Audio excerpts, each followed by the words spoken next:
शुरू करें दोस्तों। आज की टॉपिक है रिट। भारतीय संविधान में आर्टिकल 32 और आर्टिकल 226 के तहत सुप्रीम कोर्ट हाई कोर्ट को रिट जारी करने का अधिकार दिया गया है। आर्टिकल 32 के तहत मौलिक अधिकार के लिए ही सुप्रीम कोर्ट को रिट जारी करने का अधिकार दिया गया है, जबकि आर्टिकल 226 के तहत हाई कोर्ट को मौलिक अधिकार प्लस विधिक अधिकार के लिए रिट जारी करने का अधिकार दिया गया है।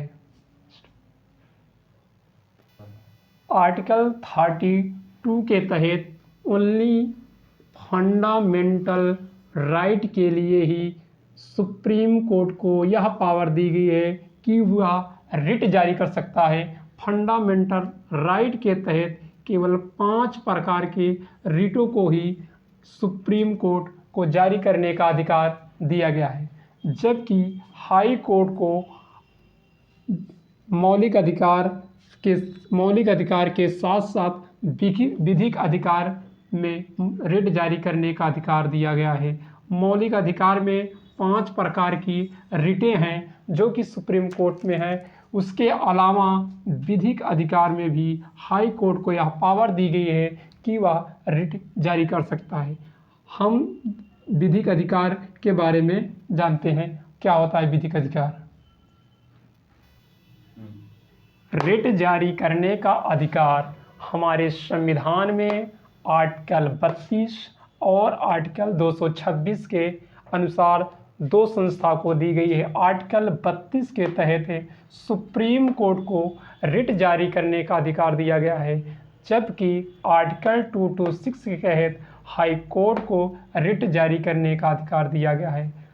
आर्टिकल 32 के तहत केवल फंडामेंटल राइट में ही रिट जारी करने का अधिकार दिया गया है, जो कि भारतीय संविधान के भाग 3 आर्टिकल 12 से लेकर 35 के बीच में इसको प्रोवाइड या इसकी व्यवस्था की गई है। आर्टिकल 32 के तहत फंडामेंटल राइट से रिलेटेड 5 प्रकार की रिटें होती है जिसे सुप्रीम कोर्ट जारी करता है। वहीं आर्टिकल 226 के तहत legal right plus fundamental right दोनों के लिए हाई कोर्ट को पावर दी गई है कि वह रिट जारी कर सकता है। फंडामेंटल राइट क्या होता है? फंडामेंटल राइट वह राइट होता है जो कि हमारे संविधान सभा द्वारा भारतीय संविधान में भाग 3 में दिया गया है। ऐसे राइट को फंडामेंटल राइट कहते हैं। लीगल राइट संसद द्वारा या सक्षम पदाधिकारी द्वारा बनाया गया कोई भी कानून के तहत जो भी अधिकार दिया होता है वह लीगल राइट कहा जाता है। फॉर एग्जाम्पल जिससे constitutional right, political right, educational right या ETC इत्यादि प्रकार के लॉ जो या कि संसद द्वारा पास होते हैं, संसद द्वारा पास प्लस सक्षम अधिकारी द्वारा बनाया गया लॉ को लीगल राइट कहते हैं। यदि लीगल राइट का वायलेशन होता है कोई भी व्यक्ति वह हाई कोर्ट में रिट पिटीशन दायर कर सकता है, जो कि उसके बाद उसे कोर्ट के द्वारा रिलीफ मिलता है।